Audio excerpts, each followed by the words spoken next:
Hello, আসসালামু আলাইকুম। কেমন আছেন সবাই? আশা করি সবাই ভালো আছেন। দেখেই বুঝতে পারছেন আমি এখানে কাচ্চি রান্নার জন্য সব কিছু নিয়ে নিয়েছি। তো এরপরে আমি মশলাগুলা সব মাংসের মধ্যে দিয়ে মেরিনেট করে নিলাম কিছুক্ষণ। তারপরে আগে থেকে ভেজে রাখা আলুগুলো উপরে ছড়িয়ে দিলাম। তারপরে দিলাম কিছু পেঁয়াজের বেরেস্তা। এরপরে আমি দিলাম হচ্ছে যে মাওয়া। মাওয়া দেওয়ার পরে আমি এখানে দিব কিছু কিশমিশ, তারপরে দিব আলু বোখারা। এরপরে আমি কিছু লঙ্কা দিয়ে কয়েকটা ভেঙে দিয়েছি, আর কিছু কাঁচা লঙ্কা আমি এমনি উপরে দিয়ে দিয়েছি।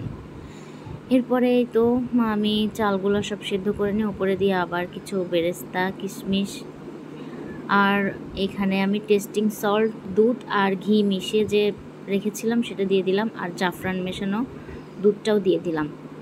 বাস মাওয়া দিয়ে দিলাম, আর এই তো এখন এটাকে সিল করে দিব। সিল করে দিয়েই তো হয়ে গেল আমার কাচ্চি। আমার মেয়ে অনেক পছন্দ করে কাচ্চি রান্না। তো দেখুন কতটা ঝরঝরে পারফেক্ট হয়েছে।